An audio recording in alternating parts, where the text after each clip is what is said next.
My dear students, I know you are all very clever and you know the answers. Just follow what I say. For all the gross specimens, you should mention the normal organ if it is present. Measure the specimen, the external surface, color, cut surface, appearance, again the color. Lesion similarly. Number of lesions, the size of the lesion, the external surface, the appearance or color, cut surface, appearance or color, and finally your diagnosis. This should be the protocol. Now I go to the specimen proper. These are my references. This is a cystic lesion that I am seeing. There is a solid projection into the cystic lesion. This is called Rokitansky's protuberance. I am also seeing tufts of hair. Also, there might be some greasy material within the lesion. Our specimen can be more or less like this. I find external surface is bosselated grayish white. Cut surface is showing 1, 2, so it is a 3 multiloculated cyst. It is filled with sebaceous or pasty material. I am also seeing tufts of hair.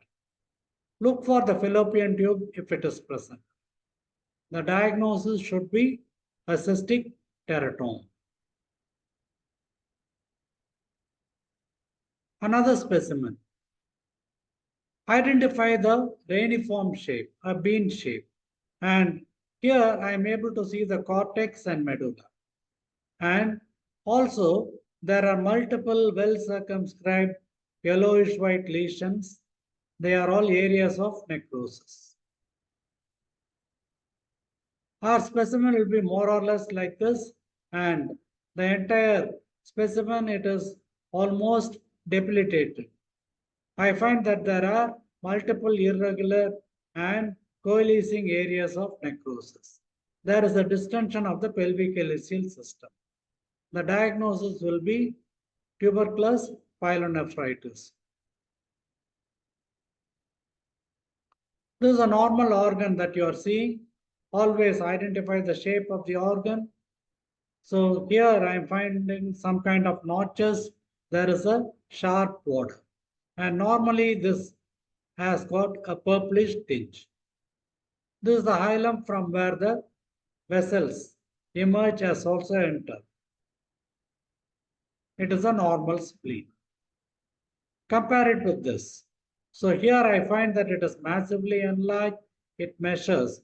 You'll have to write the measurements. The capsule here is thickened and it is intact. It is grayish black, solid and uniform. The notches and the ridges impression can be made out. Hilum, try to look for it.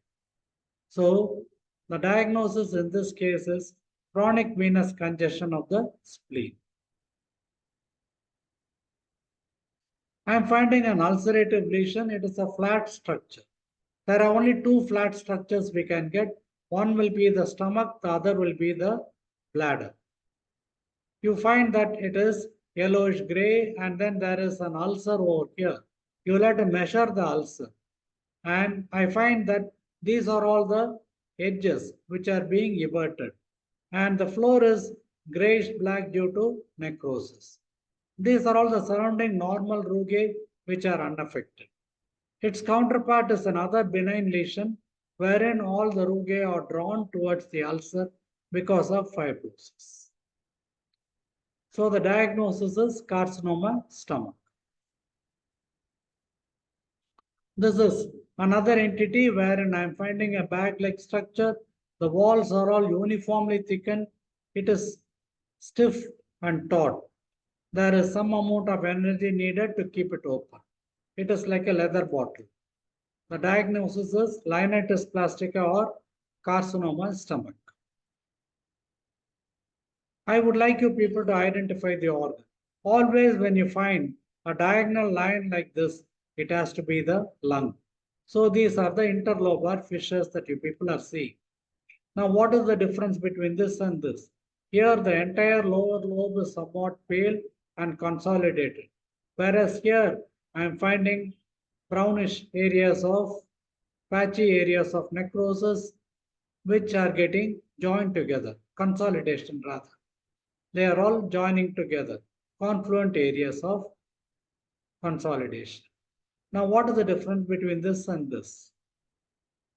This is the lobar pneumonia, this is the bronchopneumonia. You are able to see the fissures, and lung always we identify by means of the anthracotic pigment. Externally, we'll be able to see the pleura. Here, the lobe is consolidated completely. Here, I am finding patchy areas of consolidation.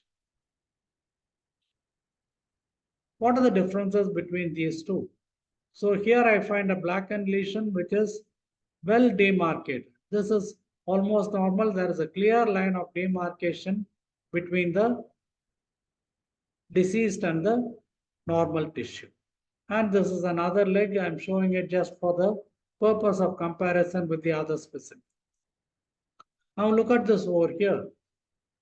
What are the differences between these two? Let us assume you are getting this specimen. It is edematous. There is a blackish discoloration. Here, there is no clear line of demarcation. And the entire tissue is gangrenous. Whereas here, I find there is a blackish discoloration. This is viable. There is a clear line of demarcation between it.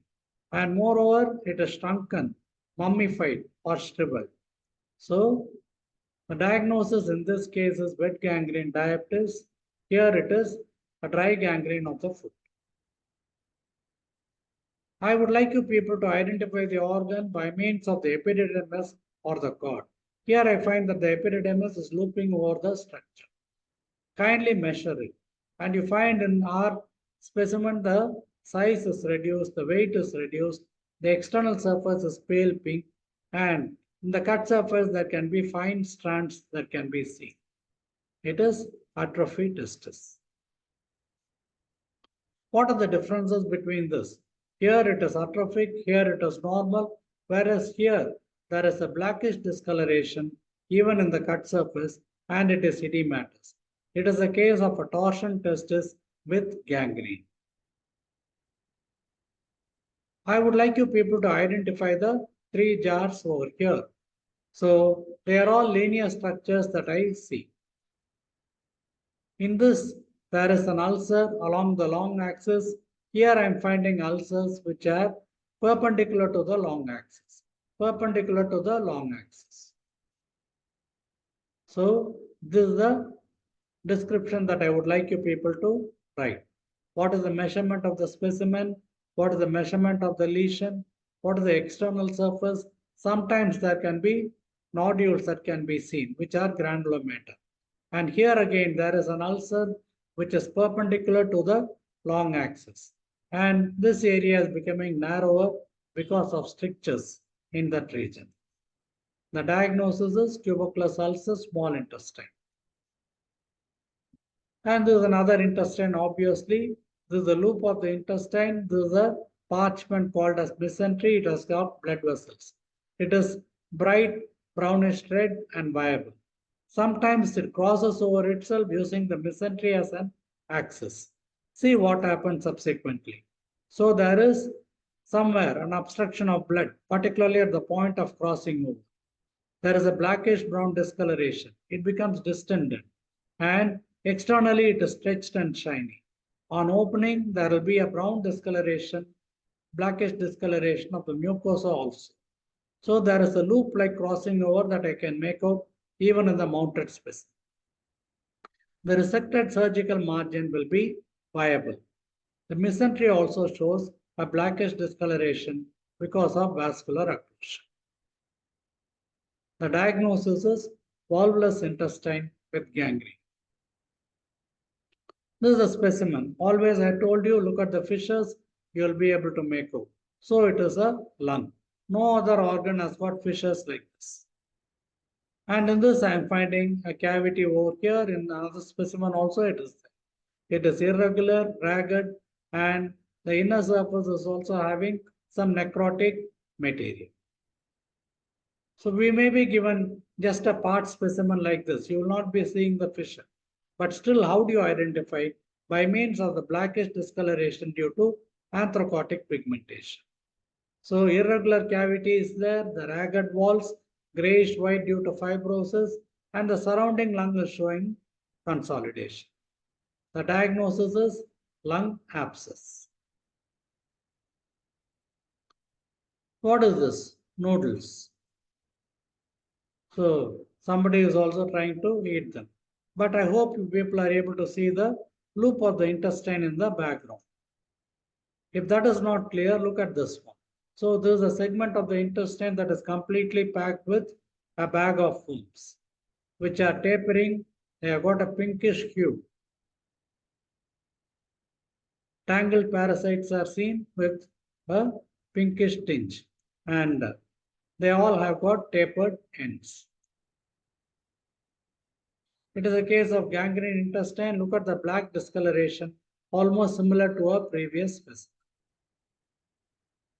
Ascariasis is the parasite. This is yet another specimen. There is an amputation that has been done. I hope you are able to identify. It is skin covered. So the glands is completely replaced by tumor, which is gray white with hemorrhage. It is proliferating into a cauliflower-like growth, which is friable. So the diagnosis is squamous cell carcinoma of the penis.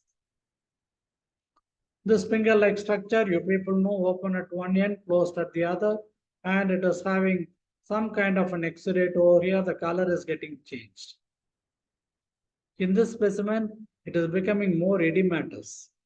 So there is again a stasis and a change in the color. In this one, I am finding that there are a lot of blood vessels which are getting congested. This yellowish region is the mesoappendix. The cut surface, the walls are thickened, the lumen is narrow, and the walls are again edematous. So it is appendicectomy. The diagnosis is acute appendicitis. You'll have to mention the measurement so many centimeters long. So look at this one. It's a round tumor, large, bosselated, yellowish. This color you people should take. And it is congested because of a few blood vessels. The cut surface is solid, yellowish and shiny. It is greasy in appearance. No hemorrhage or necrosis. It is a lipoma. And it's a case of a heart. You find that one of the chambers is being enlarged, thickened. So it is concentric. Almost all the regions are getting uniformly thickened. And there's a right ventricle which appears normal. The diagnosis is left ventricular hypertrophy. I would like you people to kindly describe the specimen. So it is again a bag like one distended. It is a uterus with a tumor. Look at this one. This kind of a specimen, all universities will be having. So it is a tumor that is cut open. The uterus is also cut open. This is the endometrium. Lower down, you have got the cervix. Uterus with cervix, and what is the color? Externally, it will be bosselated. Cut surface will be showing a firm tumor with a pinkish gray appearance, which has got whorled appearance. And the surrounding myometrium, this is the surrounding myometrium, it gets compressed.